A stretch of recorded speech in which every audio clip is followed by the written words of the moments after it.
Hey everyone, welcome back to the DLBC Singles channel. Today we're tackling a big question that so many Christians wrestle with. So many Christians wonder, how do you know if they are the one you should marry? How do you know this person is the person you should marry? Marriage is one of the most significant decisions you'll ever make as a Christian. And we want to approach it with wisdom and prayer, as well as God's guidance. So now let's explore this together. First thing first, there's this myth of the one. Who is the one? The one person I should get married to. Who is that person I should spend the rest of my life with? The right person, the perfect one, the exact one. But before we dive in, let's address something that is very important. The idea of the one. In Christian culture, it's easy to get caught up in the idea that there is only one perfect person out there for you. Well, God is sovereign over our relationships.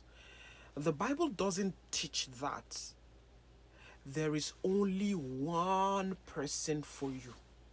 Instead, God gives us wisdom and guidance to make wise choices or a wise choice about who to marry. Now, what's God's plan? And what's the difference between your God's plan and your choice? God's plan is that marriage isn't about finding a flawless person. That's a fact. It's about committing to love, to serve, and to grow together with someone who shares your faith and your values. What are the signs that they might be the right person for you? That they might be the right person that you should marry? What are the signs? There's some signs that you should see for you to know that, okay, this person I've been talking with, or this person that has spoken to me or has proposed to me is the right person I should marry. So how do you know if this person is someone you should marry? I'm going to give you a few signs to look for. Signs that are grounded in biblical principles. Number one, they should share your faith. It's nothing that you should negotiate. 2 Corinthians chapter 6 verse 14 says, do not be equally yoked with an unbeliever or with unbelievers, because marriage is a lifelong partnership, and it's crucial that you are both walking in the same direction. Spiritually, you need to be in the same direction. Do they love Jesus? Are they committed to living out their faith? That's the foundation of a Christ-centered marriage. Very important. What's the stance of this person about their faith? Do they love Jesus? Are they following Jesus? Do they demonstrate godly character? That's the second thing. Because someone you want to marry must demonstrate that godliness. Look for qualities like kindness, humility, patience, integrity.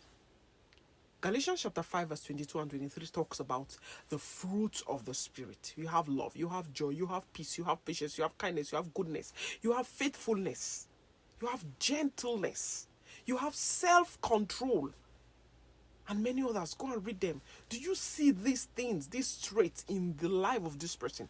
Do they have these in their life? Number 3, do they encourage your walk with God? Are they someone who pushes you, who encourages you in your work, in your faith in Christ? A healthy relationship helps you grow closer to Christ.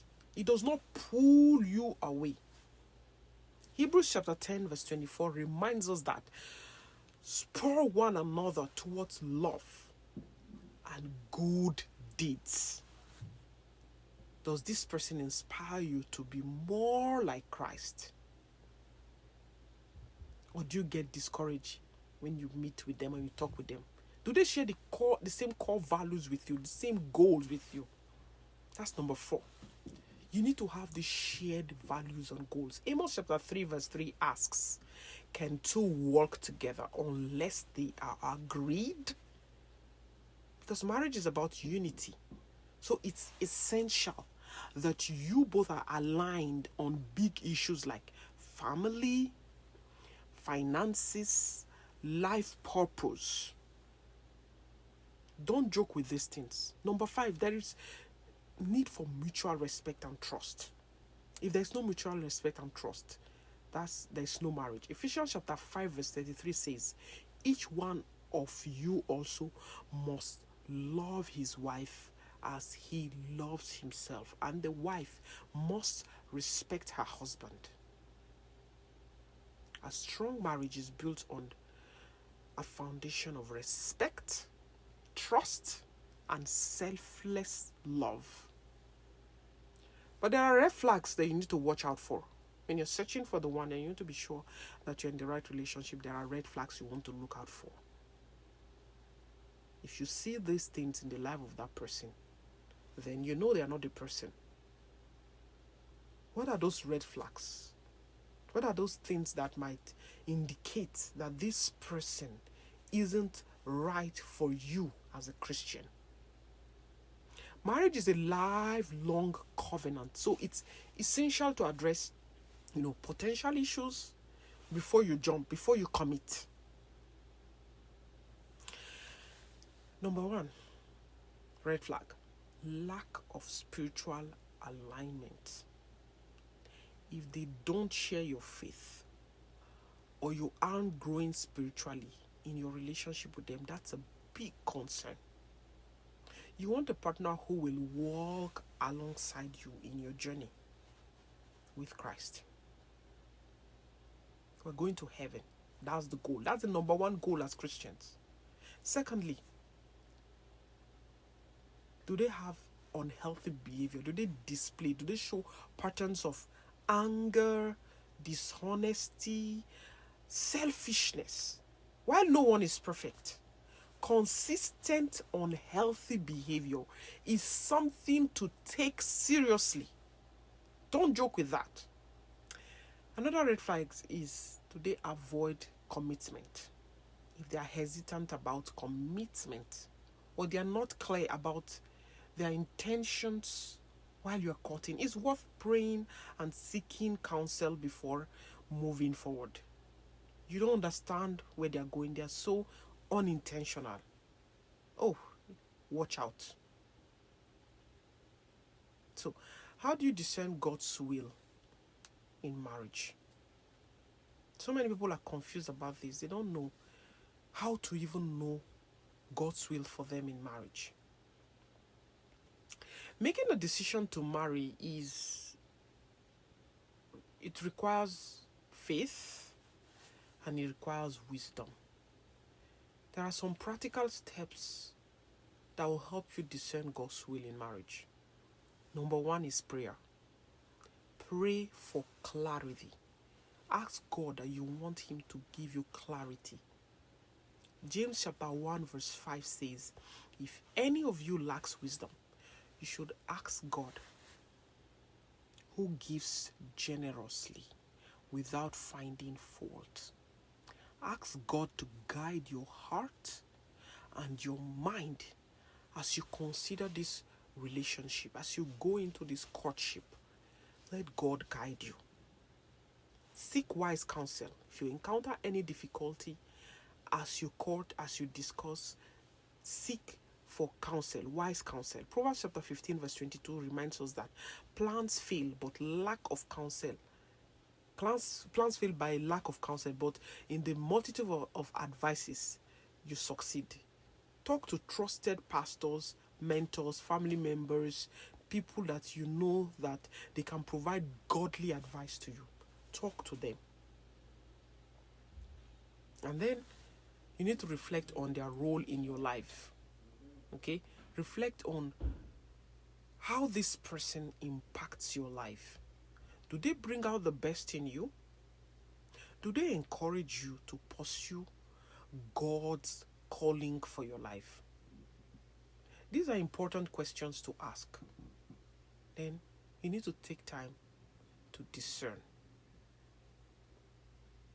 Take your time. Don't rush. There's no need to rush such an important decision as marriage. God's timing is perfect, and that He will make things clear in His way, in His own way. So as you start this journey towards marriage, I just want to encourage you that with God on your side, everything will be all right. You just need to trust God. Choosing who to marry is one of the biggest decisions of your life. But remember, you don't have to figure it out all alone. God is with you every step of the way, and He cares deeply about your future. Trust Him. Pray for wisdom and surround yourself with people who will support you in this journey. We are here to support you. That's why we're here. Proverbs chapter 3 verse 5 and 6 says, trust in the Lord with all your heart. As Proverbs chapter 3 verse 5 and 6 says, don't depend on your own understanding, but just trust God. Lean not on your own understanding.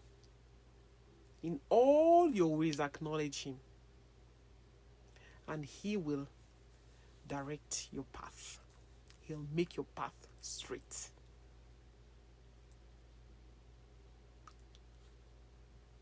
Now, I hope that this video gave you some clarity and encouragement as you discern whether this person or that person excuse me, is the one you should marry. If you did, don't forget to like, to share, and to subscribe for more videos. More videos about faith, about relationship, and let me know in the comments what's one thing that you're looking for in a Christ-centered marriage. Let's start the conversation.